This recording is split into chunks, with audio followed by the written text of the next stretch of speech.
Welcome to the Creating Experience podcast, where we take you behind the scenes of unforgettable events. I'm Emma and I'm joined by my co-host James. Together we bring you years of experience in the event industry. Welcome to today's podcast. I am drilling James on mastering the art of event presentations. Are you ready Yes, to be drilled? I am. Presentations for your event. Yes. What software or program options are there for creating your presentation?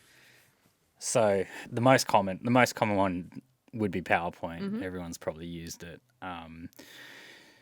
Another option that people probably don't think about is Canva. Canva's free software, and the presentations that it spits out are very good. I think we've spoken about Canva in the past. Then you got your other options like Google Slides and Keynote if you're a Mac user. But talking from like a tech side, integrating it back into a system, PowerPoint or Canva is typically the two best ways to go about it. Awesome. Why is video ratio so important? Do you know? Hang on, let's just roll back.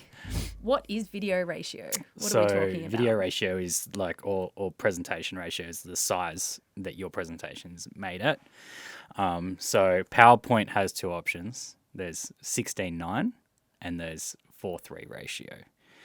And essentially it's, I don't know if I can like do the shapes, but 4:3 ratio is a lot squarer. It's like your old school TV type presentation. It's like every time I walk into a venue and I still see a 4:3 projector screen, a little bit dies inside of me. Yeah.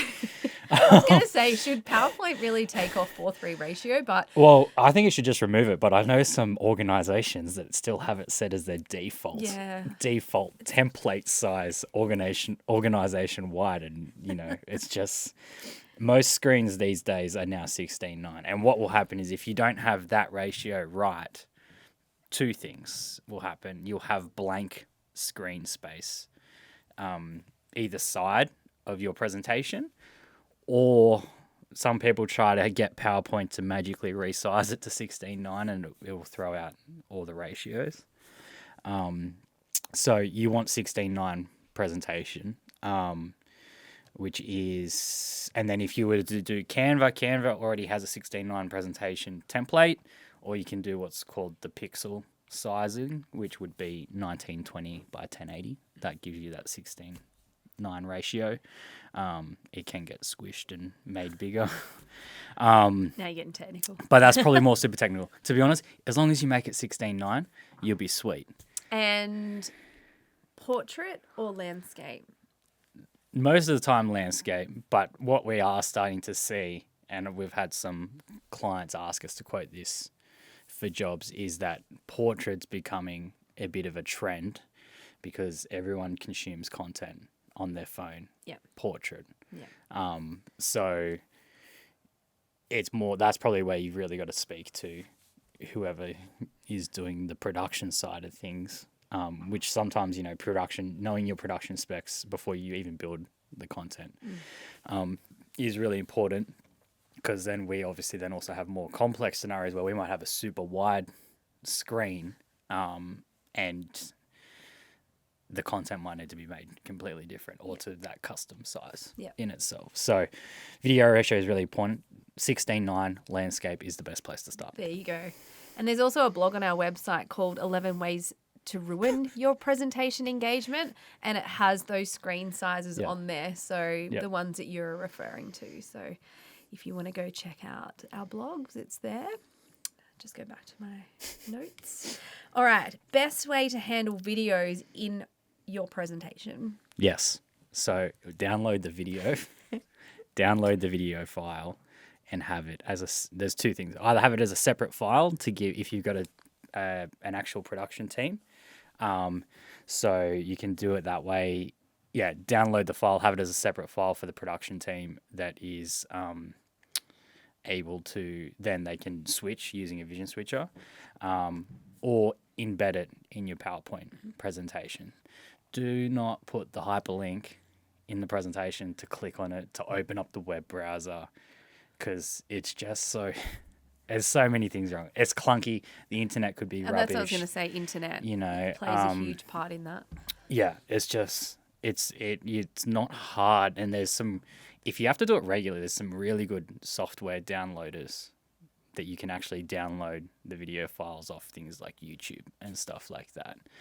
But yeah, always get the original file and embed it in the presentation. That's my biggest. I'm just thinking of a presentation that I just did, not for work related, but I have the YouTube links. Thank you for your tip. I'm just going to go and change my presentation. It is in 16:9 though, so you'll be proud of me for that. And you built it in Canva. And I built it in Canva. So I'll just need to sneak away after this. The only thing, like coming quickly back to that point about Canva, is animations. Mm-hmm.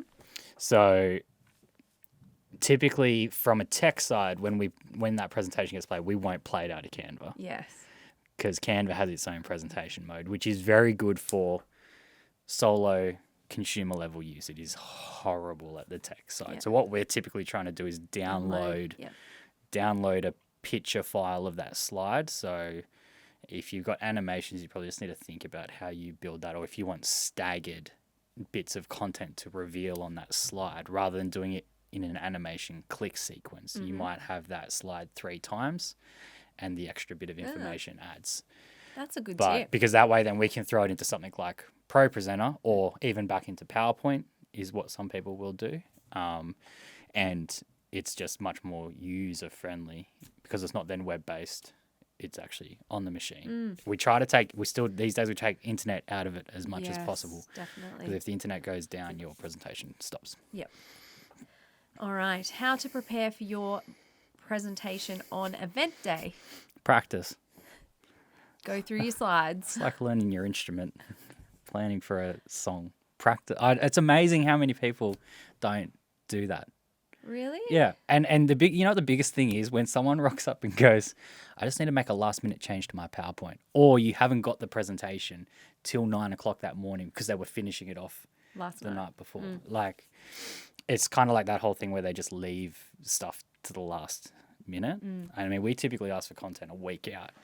And there's reasons for that because we like to check things and make sure things are right.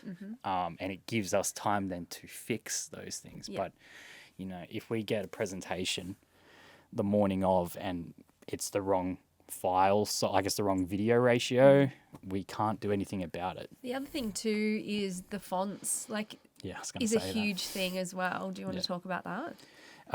So if you're running fonts within a PowerPoint presentation, you need to obviously make sure that it's you've got those individual font sizes and you've sent them to your tech team, or that those fonts are loaded on the machine. This happens a lot with corporate organizations. They might have specific fonts, and if those fonts aren't transferred, it will go to the default We font. call it gobbledygook. And it might not look that great. talk. That's if you're using PowerPoint as it is. If you are using like something like Canva and you've exported the picture file, or you can export a PowerPoint presentation from slides to JPEGs or PNG files, that will then alleviate that issue because the text is actually embedded in the picture, so to speak. Yeah, that's definitely one we come across. All the time. Yep. And last one, technology to assist your presentation. The biggest one's the clicker. I think clickers are great because they essentially allow you to sorry, that shouldn't be going off. Clickers are great because it allows you to advance the slide without having a technician there to do it. I've got one tip on this one. Yeah. Make sure before you start clicking that you're holding the clicker up the right way. Because if you hold your clicker upside down, you're going to go the wrong way. backwards. Yeah.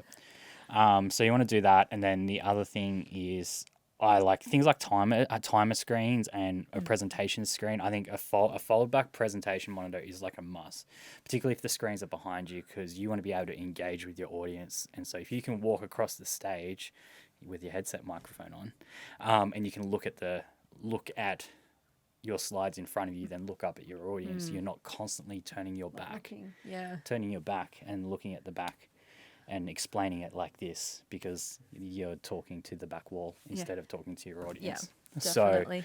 So, As a presenter, ask for that. Yeah. Because I can add it to the bill. No. Ask for it because it actually makes your presentation a lot easier. More engaging. And some event organisers might not know this. Yep. And it's no different to us getting tech writers for bands. And presenters won't even know this sort of stuff until you experience it. And that's what we like when we have people that we work with. It's like, oh my gosh, that was amazing. Yeah. And it's just those few little bits of pieces that just elevate the presentation. Definitely. So, yeah. Good tips. Thank you. Tips. Well done. Too easy. We'll catch you next time. Thank you. Thanks for checking out the Creating Experience podcast. You can find the podcast on Spotify and Apple Podcasts, as well as YouTube. Be sure to check out our socials as well. We're on Facebook and Instagram and LinkedIn as well. And if you have an event coming up that you need assistance on, feel free to head to our website, www.jcentertainment.com.au, or give us a call on 1-800-JC Events.